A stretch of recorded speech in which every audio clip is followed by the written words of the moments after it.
Assalamualaikum warahmatullahi wabarakatuh. Shalom, Om Swastiastu, Namo Buddhaya. salam kebajikan. Halo semuanya, perkenalkan nama saya Andina Putri Febriana dengan NIM 111944 Dan saya Septiara Trihapsari dengan NIM 11945 625 10627. Di sini kami akan menjelaskan tentang anatomi sistem pernapasan manusia. Nah, sebelumnya kalian udah tahu belum nih apa sih sistem pernapasan manusia itu? Jadi, sistem pernapasan manusia adalah sistem organ yang berfungsi untuk mengambil oksigen atau O2 dari udara dan mengeluarkan karbon dioksida atau CO2 dari tubuh. Proses ini disebut respirasi, yang penting untuk menghasilkan energi bagi aktivitas sel-sel tubuh melalui proses oksidasi glukosa. Baik, selanjutnya ada fungsi sistem pernapasan pada manusia. Ada 5 fungsi sistem pernapasan pada manusia. Yang pertama yaitu mengambil oksigen dari udara luar. Yang kedua ada mengeluarkan karbon dioksida dari hasil metabolisme. Yang ketiga yaitu ada mengatur keseimbangan asam basa dalam darah. Yang keempat ada membantu menghasilkan suara. Yang kelima atau yang terakhir adalah menyaring, menghangatkan, dan melembabkan udara yang masuk. Baik, selanjutnya saya akan menjelaskan tentang organ sistem pernapasan manusia. Yang pertama ada hidung atau cavus nasalis. Untuk fungsinya, yang pertama sebagai pintu masuk udara dari luar. Yang kedua, menyaring debu dan kotoran dengan rambut hidung. Yang ketiga, melembabkan udara dengan lendir atau mutus. Yang keempat, menghangatkan udara dengan pembuluh darah di dalam rongga hidung.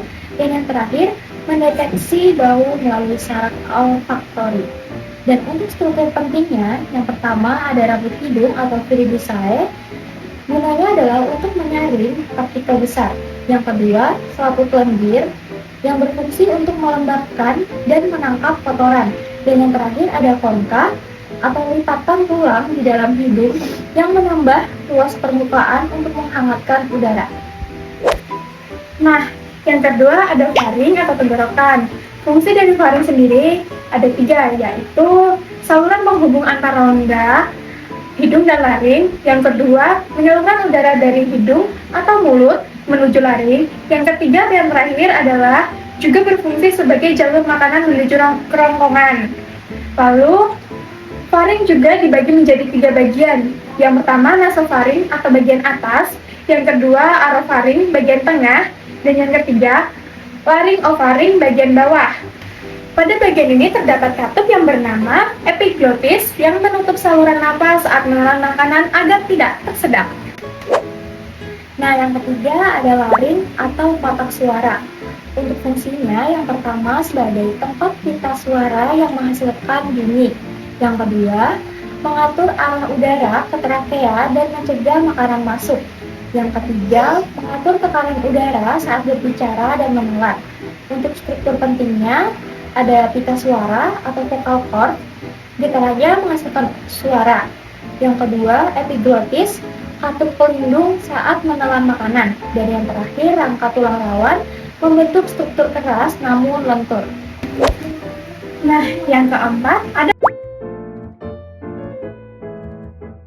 3, yaitu yang pertama ada menyalurkan udara dari laring ke bronkus, yang kedua menyaring udara dari debu melalui lendir dan silia, yang ketiga dan terakhir menjaga saluran tetap terbuka dengan cincin tulang rawan yang berbentuk C. Lalu strukturnya, panjangnya yaitu kurang lebih 10-12 cm, diameternya kurang lebih 2-2,5 cm. Dindingnya dilapisi epitel bersilia yang menggerakkan lendir ke arah tenggorokan agar kotoran dapat dikeluarkan. Nah, yang kelima ada bronkus. Untuk fungsinya, yang pertama, cabang utama dari trakea menuju paru-paru kanan dan kiri. Yang kedua, mengalirkan udara ke dalam paru-paru. Yang ketiga, menyaring udara dan menghasilkan lendir untuk menangkap partikel debu. Keterangannya, bronkus kanan lebih pendek, besar, dan vertikal menuju paru kanan yang memiliki 3 lobus. Lalu bronkus kiri lebih panjang dan miring menuju paru kiri yang memiliki 2 lobus. Dan yang terakhir, di dalam paru-paru, bronkus bercabang-cabang menjadi bronkiolus. Nah, yang keenam ada bronkiolus. Fungsi dari bronkiolus sendiri itu mengalirkan udara dari bronkus menuju alveolus. Lalu yang kedua, mengatur volume udara yang masuk dengan menyempit atau melebarkan diri karena dindingnya elastis. Strukturnya dari bronkiolus itu yaitu ada dua. Yang pertama, tidak memiliki cincin tulang rawan seperti bronkus. Yang kedua, ujung bronkiolus berakhir pada alveolus, tempat pertukaran gas. Nah, yang ketujuh, ada alveolus atau gelembung udara. Untuk fungsinya, tempat utama pertukaran gas O2 dan CO2 antara udara dan darah. Lalu, menyediakan permukaan luas untuk difusi gas. Untuk strukturnya, berjumlah sekitar 300 juta buah di dalam paru-paru. Dindingnya sangat tipis, satu lapis sel epitel dan dikelilingi pembuluh kapiler darah. Disinilah oksigen dari udara masuk ke darah dan karbon dioksida dari darah keluar ke alveolus untuk dihembuskan. Nah, yang kedelapan yaitu ada paru-paru. Apa itu? Fungsi dari paru-paru sendiri itu ialah sebagai organ utama pernapasan, tempat pertukaran gas berlangsung. Yang kedua, menyimpan udara untuk respirasi. Yang ketiga, mengatur keseimbangan pH darah melalui pengeluaran CO2. Struktur paru-paru sendiri terletak di dalam rongga dada dan dilindungi oleh tulang rusuk. Terdiri atas dua bagian. Paru-paru kanan terdiri dari 3 lobus, yang pertama ada atas, tengah, dan bawah. Paru-paru kiri ada 2 lobus, yaitu atas dan bawah, karena di tengah ada jantung. Lalu diselimuti oleh selaput pleura ganda. Pleura visceralis melekat pada paru-paru, pleura parentalis menempel pada dinding dada, dan di antara keduanya terdapat cairan pleura yang mengarungi gesekan saat bernapas. Nah, yang terakhir ada otot pernapasan. Walaupun otot pernapasan bukan organ utama saluran udara, otot ini membantu proses masuk dan keluarnya udara. Yang pertama ada otot diafragma. Terletak di bawah paru-paru, berbentuk kubah.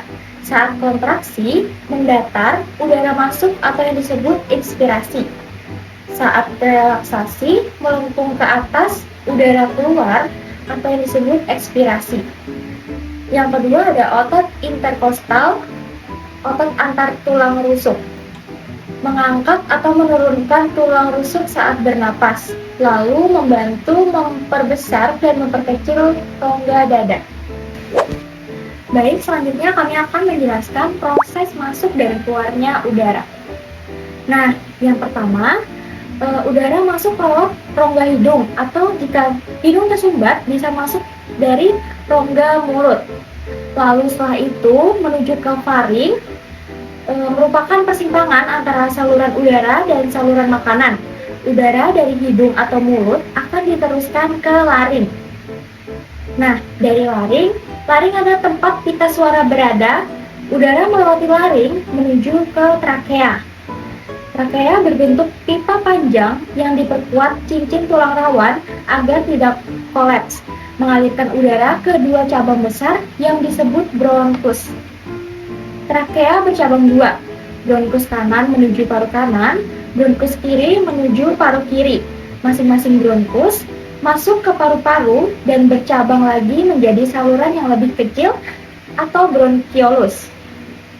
Cabang terkecil dari bronkus berjumlah sangat banyak dan tersebar ke seluruh paru-paru, menyalurkan udara ke alveolus. Lalu, alveolus merupakan tempat pertukaran gas antara udara dan darah. Oksigen atau O2 dari udara masuk ke kapiler darah, sedangkan karbon dioksida atau CO2 dari darah masuk ke alveolus untuk dibuang. Nah, yang selanjutnya proses keluarnya udara. Setelah pertukaran gas di alveolus, udara yang sudah mengandung banyak CO2 dikeluarkan dari tubuh dengan urutan terbalik. Yang pertama dari alveolus menuju ke bronkiolus, lalu ke bronkus, kemudian ke trakea, lalu ke laring, selanjutnya ke faring, lalu ke rongga hidung atau rongga mulut, dan keluar dari tubuh sebagai udara pernapasan atau CO2. Nah, Di sini selanjutnya saya akan menjelaskan tentang mekanisme pernapasan. Ada dua jenis mekanisme pernapasan. Yang pertama ada pernapasan dada. Otot antar tulang rusuk berkontraksi, tulang rusuk terangkat, volume dada membesar, tekanan udara menurun, udara masuk ke paru-paru atau inspirasi. Saat relaksasi, volume mengecil, udara keluar atau ekspirasi. Yang kedua ada pernapasan perut. Otot diafragma berkontraksi, diafragma mendatar, rongga dada membesar, udara masuk. Saat relaksasi, diafragma melengkung ke atas atau udara keluar. Nah, yang selanjutnya saya akan menjelaskan upaya menjaga kesehatan sistem pernapasan. Yang pertama, hindari merokok dan asap rokok. Yang kedua, rajin olahraga untuk memperkuat paru. Yang ketiga, gunakan masker di lingkungan berdebu atau polusi. Yang keempat, konsumsi makanan bergizi dan perbanyak air putih. Dan yang terakhir, jaga kebersihan lingkungan. Sekian penjelasan materi tentang anatomi sistem pernapasan manusia dari kami. Saya Adina Putri Febriana. Dan saya Satyara Trihasari. Kami pamit undur diri. Sekian dan terima kasih. Dah.